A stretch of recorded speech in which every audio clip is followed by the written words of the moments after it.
Hey guys, welcome back to TechLink Daily. We make sense of all the tech news and give it to you in a clean-cut fashion.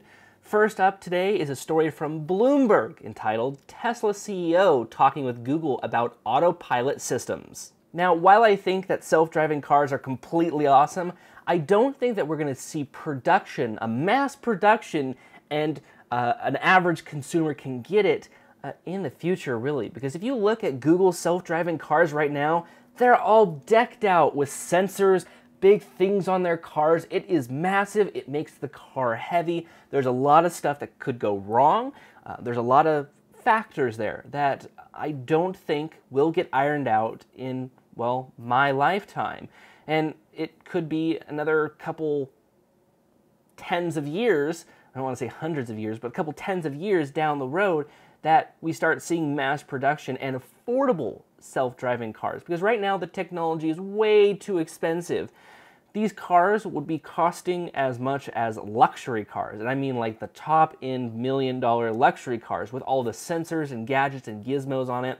And I also have something of a worry about mass production of very sensitive equipment, because Google self-driving cars needs precise, sensitive equipment so that it can interact with the road around it and know where it is. And I just don't think that that is going to be coming down the pike at all. Although I think it's really cool, it's probably not going to be in mine or even your lifetime unless there's some radical change that can bring the technology to be very accurate without too much of precision work. Well, I don't see that happening in the future, really. So while I think it's cool, I do like Tesla cars, I do like Google's self-driving technology, I don't think that it really is going to happen. But what we could see in the future is something like a virtual co-pilot that kind of helps you out, assists, stuff like that.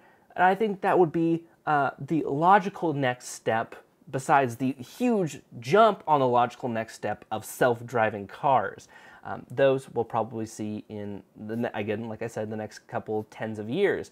And I would be very happy to actually be in a self-driving car, but I don't think, like I said, that it's going to happen in my lifetime. Next up comes a story from Torrent Freak entitled Megaupload launches frontal attack on White House corruption. Now, basically what this story entails is that Kim.com, if you don't know who Kim.com is, he ran a very popular file sharing website called Megaupload, which was taken down, his house was raided, all the data was seized by the US government. And that caused a lot of controversy in many aspects because there weren't any warrants involved. It was a very unfiled process of what happened. Basically, there was no organization or whatsoever. And so Kim.com since then has vowed to expose a lot of the corruption and even says that the White House is for sale to the right buyer. And this is what he says. The message is clear. The White House is for sale. Due process and the rule of law have little value to the current administration. More and more of our rights are eroding away to protect interests of large corporations and their billionaire shareholders. That's what Kim.com said to Torrent Freak, and I kind of agree with him.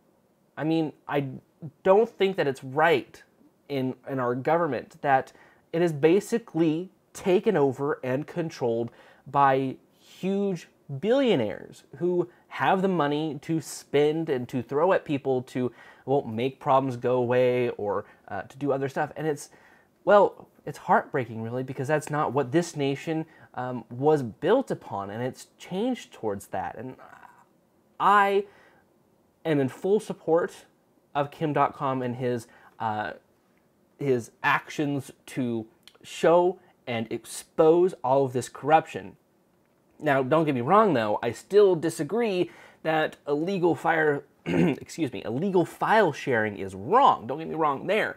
But I think that, well, there's a lot of corruption, and I think Kim.com is the man with the resources that can bring all this corruption out, because stuff doesn't get done around here with people just lying around and not doing anything. All of this exposing and checking will help with all of this. And so hopefully something will come of that. Hopefully it will change the ways of billionaire agendas and get this country back on track in a little way to what it used to be. Now on with more governmental stories. From the Electronic Frontier Foundation. After the tragedy in Boston, more government surveillance is not the answer. That's what the article is entitled, and it basically goes over just that the reactions by governments to these big tragedies are all wrong.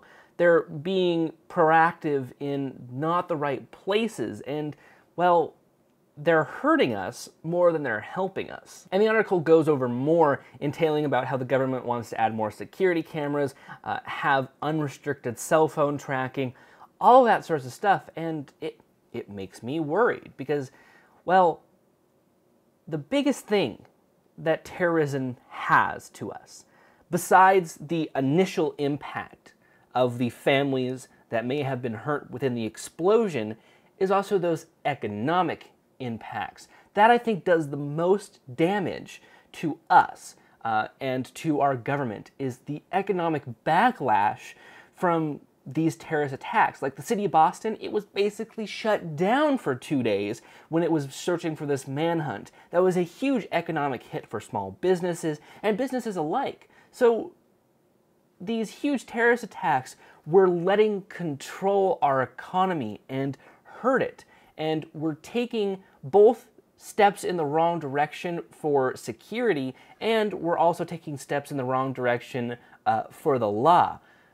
After these huge events happen, stuff like 9/11, this Boston tragedy, which my heart goes out to all those families who were involved. But think about it. What has happened after each of those? Lawmakers have been persuaded to pass ridiculous bills to basically lessen our privacy as Americans. And that, I don't think, was a very good idea. The Electronic Frontier Foundation, if you don't know who they are, they're a group behind this. They're defending our rights in the digital world, as their subtitle says. And, well, I think this is one big example that shows that we really need to defend our privacy rights, and we can't let these terrorism attacks control our economy and our privacy. This next story comes from the Next Web, entitled BitTorrent to Netflix. We're not synonymous with piracy, and your business does not affect our traffic. Now, the other day, Netflix made a statement saying that, well, when they come into new areas, they get BitTorrent traffic to get pushed down. Well, BitTorrent doesn't believe that, and they're coming back on the offensive talking about it. So for people who don't know, here's the quote that they're referring to. One of the things is we get ISPs to publicize their connection speeds. And when we launch in a territory, the BitTorrent traffic drops as the Netflix traffic grows. So I think people do want a great experience and they want access. Well, BitTorrent came back with this response. We strongly agree with his perspective that making more good content more accessible will curb piracy. However, we want to take a moment to correct two of his comments. The first thing is that the application of BitTorrent as a synonymous for internet piracy. The second is the assertion that BitTorrent traffic drops as Netflix is introduced into new markets. Neither statement is true. So basically they're coming back on the offensive that they don't want their name really associated with piracy. They want their name as a law-abiding peer-to-peer software, because that's what they are. They're a peer-to-peer software. They're not synonymous, or they should not be synonymous with torrenting, because that's not what they do. That's not what they promote. They promote legal file sharing. And if people don't know, torrents really came around when you needed to download big Linux distros or large files, and you needed them from somebody or multiple people, and it was made for the legal adventure, but people started to use it for piracy, and there's nothing really that BitTorrent can do about it, and people are mistaking the torrenting name as piracy, and then in turn they're thinking of BitTorrent as a piracy software, which it is not, and that's where people get confused, and I think that's it angers me on this. And I think that Netflix is in the wrong here by saying that BitTorrent is piracy. It is not. And, well, Netflix, go ahead and retract your statement because it's not going to fly. Our last story today comes from YouTube. They released a new product called YouTube Trends Map. And this map shows you a region by region layout of what videos are popular. So you can see what videos are popular on the East Coast and what videos are popular on the West Coast. And it shows different videos. You can scroll through them, zoom into your area, see what people around you are watching. It's pretty cool. I got a chance to definitely look it over, and it's pretty nice. Go check it out. It's youtube.com/trendsmap. We'll have an image on here where you can see it for yourself, and then go ahead, check it out, and start watching those trending videos. Something pretty cool to end our news story day. For hardware today, I want to show off this. This is the TP-Link TLWDR4300. It is a dual-band wireless N gigabit router. It's a mouthful, isn't it? And it's a nice router with USB ports, all that stuff. And I really got it because, well, I'm in need of a new router. This one definitely came up when I was searching around because it has a very long reach around this very large house that I happen to live in. And, well, it has gigabit speeds, which is awesome. So there it is right there.